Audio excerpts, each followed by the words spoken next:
I'm excited today because we are going to talk about a very hot topic. And I'm excited because I love doing these with you. And this topic is a really profound topic, actually. It's sexy, but it's profound as well. So we're going to speak about heart orgasms. What are they? How do they happen? Why do they happen? What are the side effects of them happening? Well, and the first thing I want to say is that I hear all these words around this kind of orgasm, that kind of orgasm, and I'm always very skeptical of this new orgasm that, everyone's like describing like very poetically, but do not give any foundation to really verify or to replicate. And this is one that has shown up consistently, both for my own personal life with myself, with lovers, as well as then something that clients have been able to have. And so at this point now, it's like, okay, let's go ahead and address this. I want to jump in just by saying that my very first one that I tracked, I was alone, and it was 2.5 decades ago, something like this.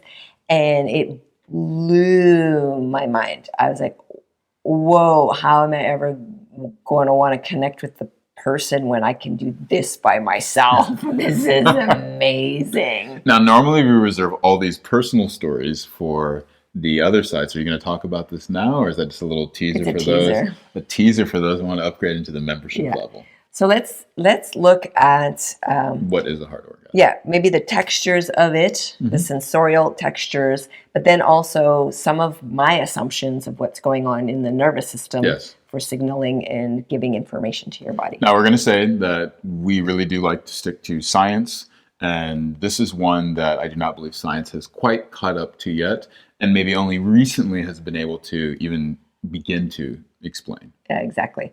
So sensorially, if you take a really fantastic genital orgasm, so the ones where there's pulsing and almost like liquid hot lava flowing through the genital area, you can have that experience in the chest area, which is why when it first happened to me, the only language I could find was, I think it's a heartgasm. I don't know how else to say this experience. Well, and I also want to preface this episode by saying that for some people, the heart orgasm is actually quite terrifying and doesn't necessarily feel good if your heart is closed. But I have to also say, when I first started all this exploration, no one was talking about this. Okay. So I feel like it's a little bit more, once we had all the female ejaculation fad kind of explode and then relax, so to speak, then there seemed to be a fascination with psychedelic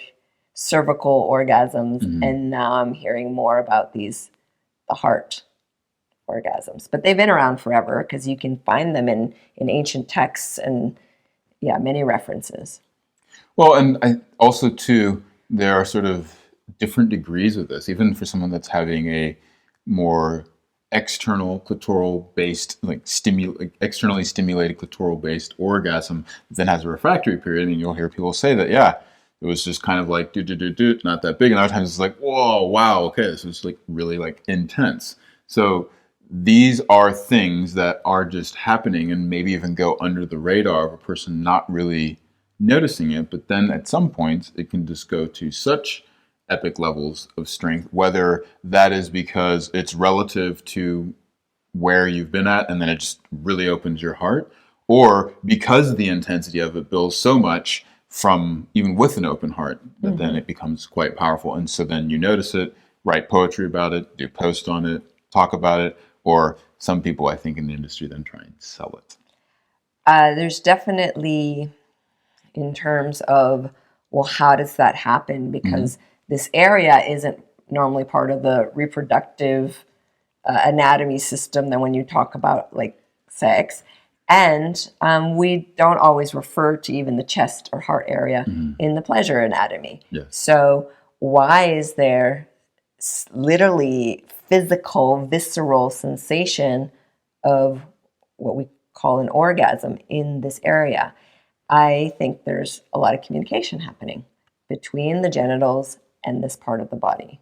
Well, maybe before we even get into that, we could just talk about having an open heart and having a closed heart. This is considered metaphorical language in some sense, but at the same time, the fact that there's a linguistic evidence of it, meaning that we actually have terms for having an open heart versus a closed off heart, and you can feel when, say, your partner had their hearts closed off versus wide open, Yeah. that it is describing something that is an actual physiological, emotional, psychological, relational, whatever you want to say, occurrence that happens in human cognition, or else we wouldn't have a linguistic reference for it. Yes. And I'm speaking as a linguist and a cognitive semiotician. And so when we look for proof of things in the language, there's a reason why we actually come up with terms that then have metaphorical meaning that ring true versus those that are like, that makes no sense at all.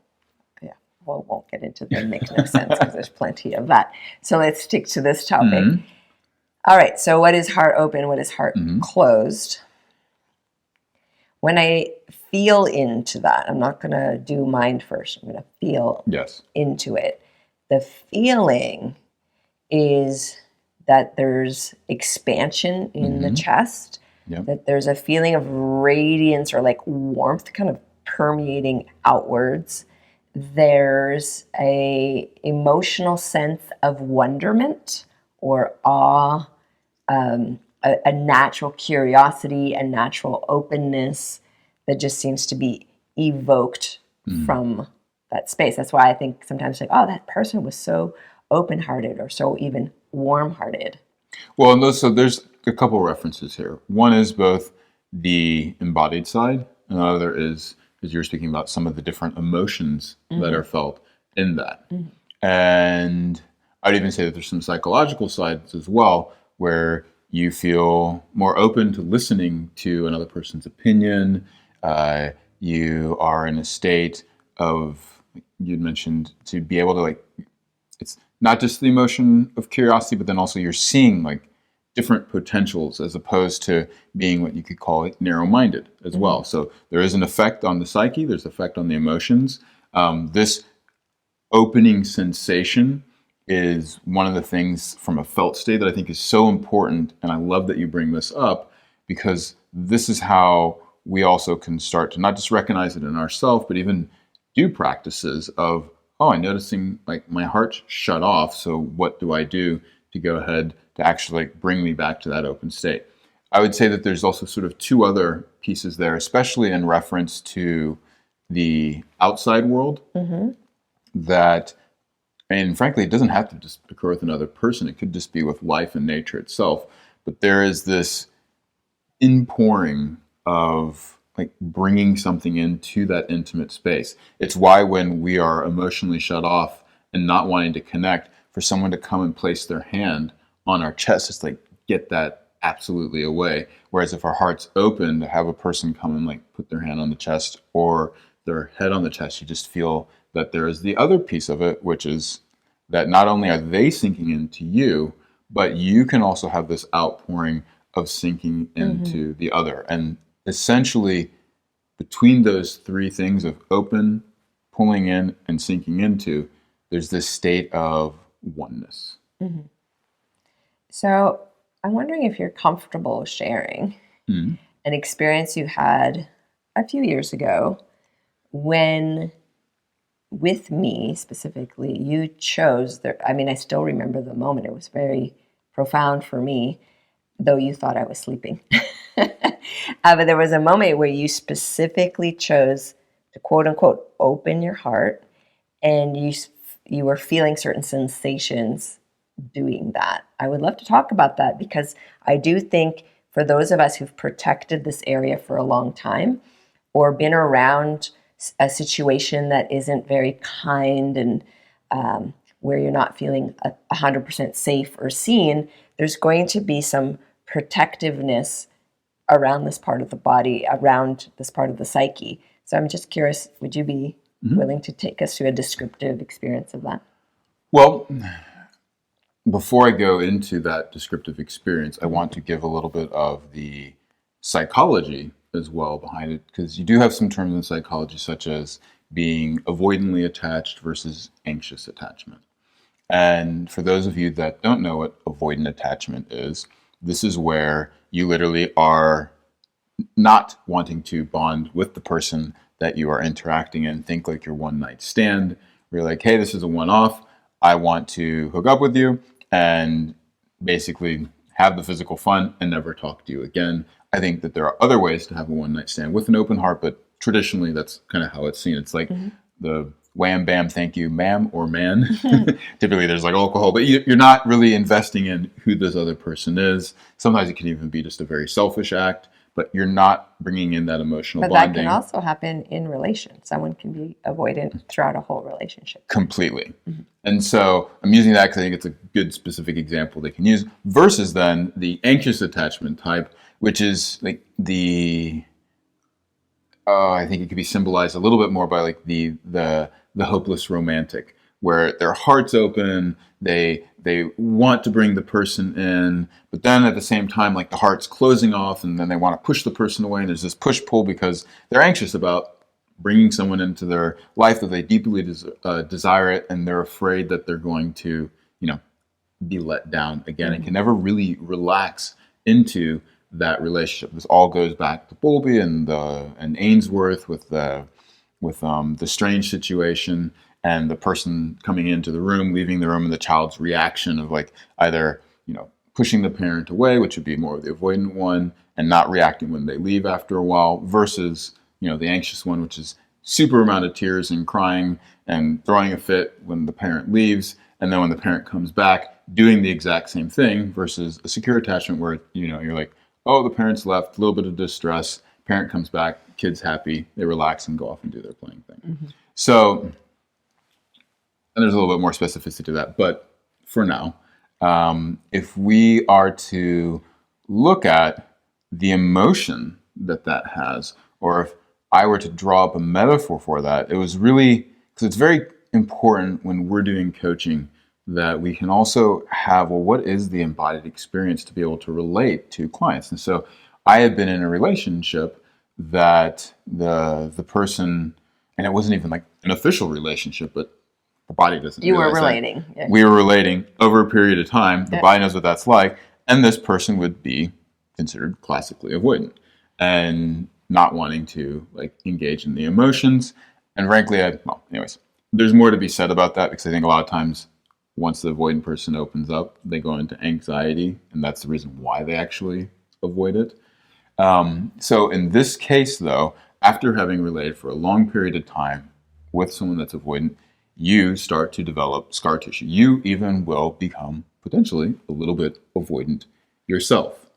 And so in order to deal with it. Well, in order to deal with it, or I think there's lots of ways. Sometimes it's not even like a coping mechanism in the sense that you willfully desire to. You start to relate that way. And the other way goes around too, that say you're secure or anxious, they are also getting pulled in that direction. We don't live in just this autonomous world. We are interrelating, and sense making is participatory, meaning that it's two people make something. You're not just, you're part of the environment. You are a fish in the sea. And so that relationship C had avoidance in it, and it was even agreed that we were not going to then like become official in that. And so for myself, I noticed that, and it was even like sometimes you don't notice the layers of closing off one's heart. And so then when we started to relate and saying, okay, this is like moving towards, and it was even a year later before we officially named it a relationship, and that had more to do with so that other people aren't trying to impose what a relationship is by their definition, but that we would. There was the body knowing, hey, this is going to be a relational shift from being close to now like a feeling of being in love. And so it was a night that there had been a massive thunderstorm. Things I had like conclusively ended with other relations, and we really were on mission and feeling it, and the way that you love was starting to open my heart. And I remember making a conscious choice. Am I going to allow this or not? And fortunately, I have not had really, trying to think back, That might have been my first relationship with someone that was like pretty hardcore avoidant. And so I could really reference that shift. And it felt when I laid behind you and was spooning you, and I was speaking certain words. What was I saying? That you loved me. That I loved you. And for me, and I was just stating Over and it, over. I love you, I love you, I love you, I love you. And it wasn't just words, it was me also then opening up again and sinking into you and allowing you to pour into me. And the interesting thing was, that might sound nice and romantic for all you out there, but my experience of it was literally that there was scar tissue being taken off, or a layer of armor, as maybe like the de-armoring people would speak. Or, but yeah, there was just this exposing of the raw heart and the resensitization. So sometimes you hear scar tissue, it sounds like, oh, well, now it's like a wound that's open. Well, no, you're actually just starting to feel again. And so from that perspective, though, of being in a state of like, I'm avoiding going into deeper attachment here, that can feel like flesh being torn open, or at least there's this exposed sensitive part. Yeah. I think that's a really important reference for those that could be having a heart orgasm and experiencing it in a very different way than you did when you were with yourself, and you're like, whoa, this is absolutely amazing. Yeah, and the reason I brought up this story, thank you so much for sharing it, is that when you start to intentionally wish to open and experience a greater variety of sensation and pleasure and connection and intimacy and all of that, you will come up against yourself. Yes. And so for some of us, the heart orgasm doesn't feel available because there's a lot of what you were experiencing back then, some armoring or just like bracing for impact. And so there could be a process where, yes, this is available to every body, literally, but there can be a little journey of opening. Now, the great thing is our body wants to be in homeostasis, and homeostasis includes feeling open, feeling at ease, having joy, being curious, which are those states we said earlier about being open-hearted. And closed-hearted just really feels like a harshness where there's more judgment and criticism, a feeling of hastiness or impatience, or even giving up and feeling apathetic can be all symptoms of that closed heart. And it can even have a slight hunched feeling. I see plenty of our clients with these slightly hunched forward, There's whether it's, posture, doesn't matter who it is, male, female, whatever, but there's like this protective closing of this area. So part of an open heart is also feeling that front body from pubic bone all the way to chin a bit more stretched open. Which is then what you'll see typically when people are trying to tense up for pleasure, is that they're actually closing off their heart with that body posture. Now, I would also say, just to give the other reference, is that if you're coming from a more anxious state, then that feeling of going into an open heart is very much a push-pull, where it's like, I need you to love me, I want you to love me, like, come towards me, and then the person does, and you're like, whoa, like, is it real, is it not, I need you to prove it, and then there's like the pushing away, and I'm pushing away to see if you actually pull me in, and there's this real like back and forth and going in and out, and it might not even feel like testing for the other person. For them, they just feel anxious, like this instability that they are absolutely out of control, and they kind of go crazy on love. So when you then have a heart orgasm, this is literally where, whether you're avoidant, whether you're anxious, whether you're secure, wherever, anxious, ambivalent, whatever you want to say, this is then where, due to the physical activity and sensation or the lovemaking that's happening, there is literally the heart gets opened, and it's not a choice. It's just something that happens, and it then is experienced from either one of those perspectives. If you are very anxious or very avoidant, can be super scary. It can even feel physically painful. And then there can even be this relapse where everything really closes off because you're like, whoa, what was that? And at the same time, if it can be relaxed into, allowed, held space for, it is a return to one's natural state. Yeah.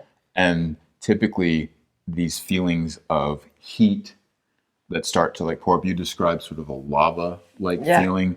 It feels liquid heat. Yeah. There's just this openness and ability to feel emotions, a spectrum of emotions in a relation, and a not safety, but a security that is there, and a connection to someone else, and this feeling again of oneness that is quite unique and special.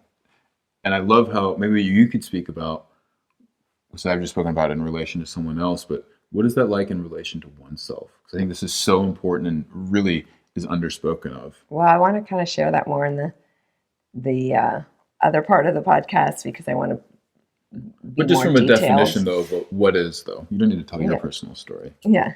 More of a detailed story. What is it like? I suppose the colorful words or the poetic words it's the feeling of making love, or it's the feeling of being in love, or it's the feeling of connecting with beloved. Like it has with oneself.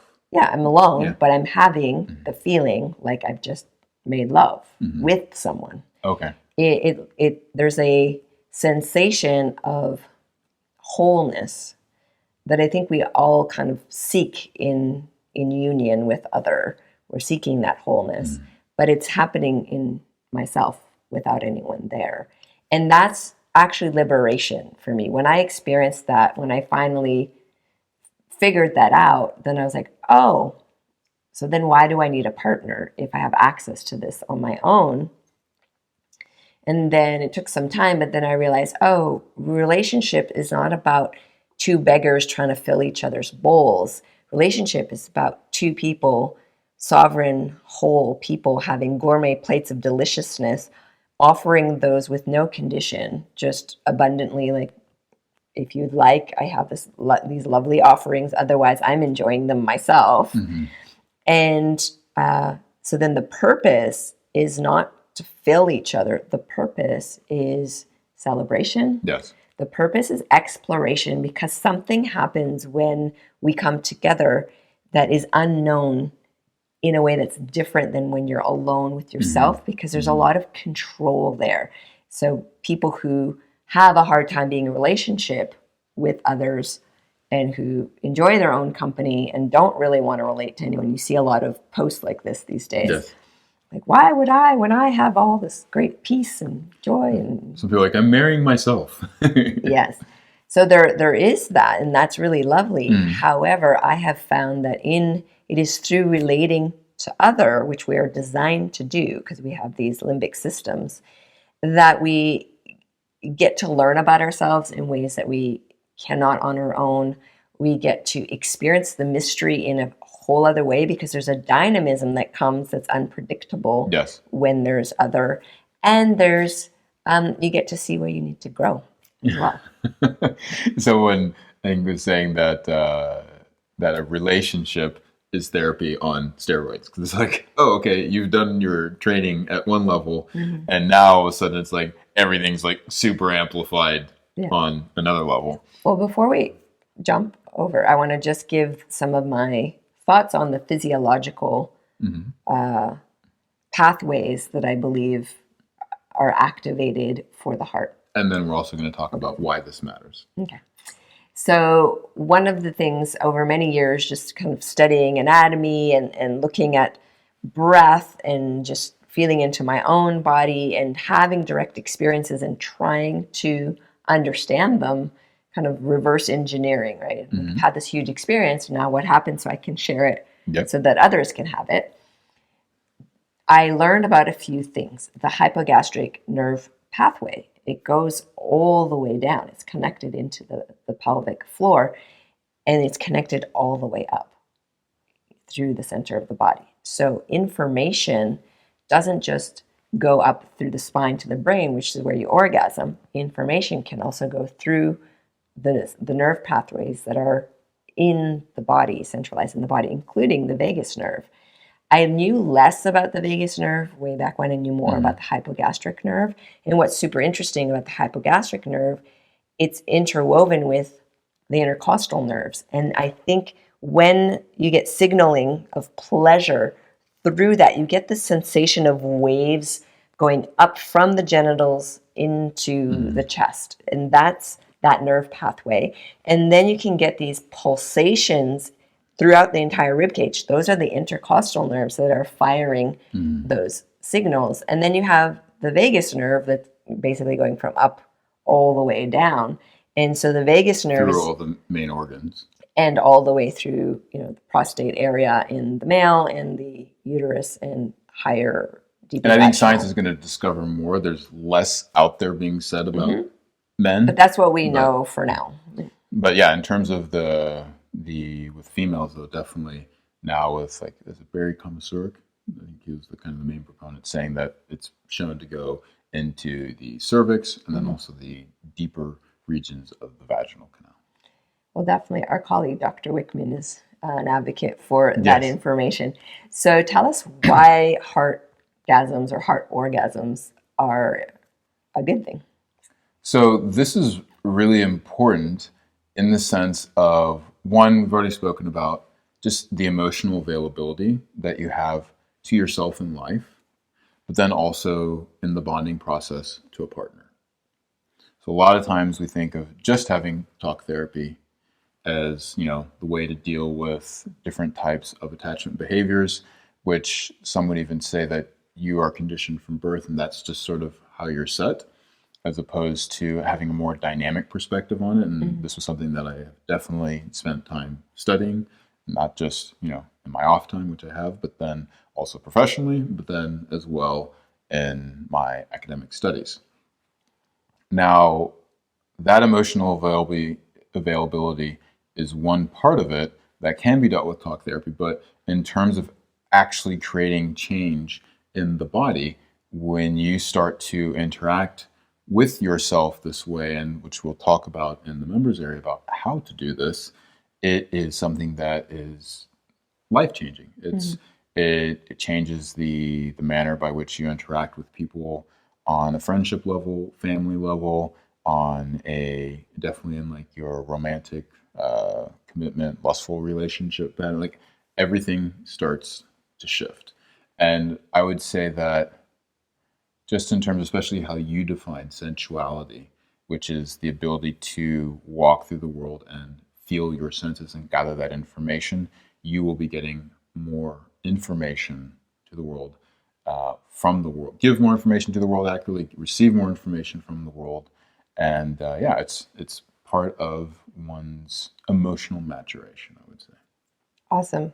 All right. Well, right before jumping, I would love to it occurred to me as you were sharing, because I've practiced in some very deep lineages as well. And so esoterically, like the Taoist lineage and some tantric lineages, the real stuff, not the neo stuff. There is a very important, like say in sexual reflexology, the cervix or the tip of the penis connected to the heart. Now, I don't know how they mapped that out, how they figured that out, but there is something, like in the members area, we'll talk more about that, but there is something that happens just even your solo practice engaging with that area.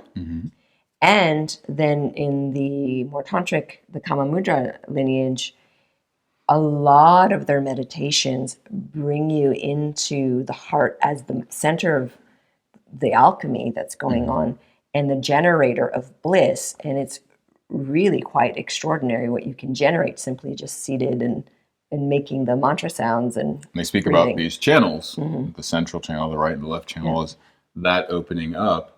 And there's even like a dripping of tigre between heart, and nectar, then yes. down to the secret spots. Yes. Now, I also want to say, because emotions are also part of our felt state too. So from a sensorial basis, this matters because I've noticed people that are reporting like that they have not just boredom in their relationship or boredom in sex, but also like physical numbness. Like, I do not feel from here down. Having these heart orgasms, whether they are kind of over a period of time of opening and softer and more subtle, or something that's quite explosive, is that it brings you out of a state of like literal physical numbness to then, whoa, there's so much sensation, pleasure, and openness in the genital area. And this isn't just with women, but also with men. Awesome. Let's jump over and just to invite you, if you're not already part of our members community, we go quite deep. There's a lot of how to and explicit modeling that happens, as well as so many other perks. So definitely you want to check that out in the members area of the Embodied Love Lounge and also the Embodied Love University. But even with the Embodied Love University, definitely check that out, because there's also a ton of freemium there, which all of these things are really addressed because, again, we're working with a system that is bringing life into your pleasure, better communication, shared values with yourself and a partner. I mean, even your psychosexual practices in there, you'll find in the foundational videos, really help deal with whatever emotional blocks that may come up with this, as well as practices that just bring a connection between the hearts and the genitals. And then also clearly with suction sex, embodied consent, embodied love, all these things have actual meanings to them and bring practices in with them that, again, are all going to start to open and connect this up. So it is a journey, and the Embodied Love University will definitely take you on that path. So that being said, let's jump in. Definitely join that. To join us for the complete and explicit version of the podcast, simply upgrade your membership and gain instant access.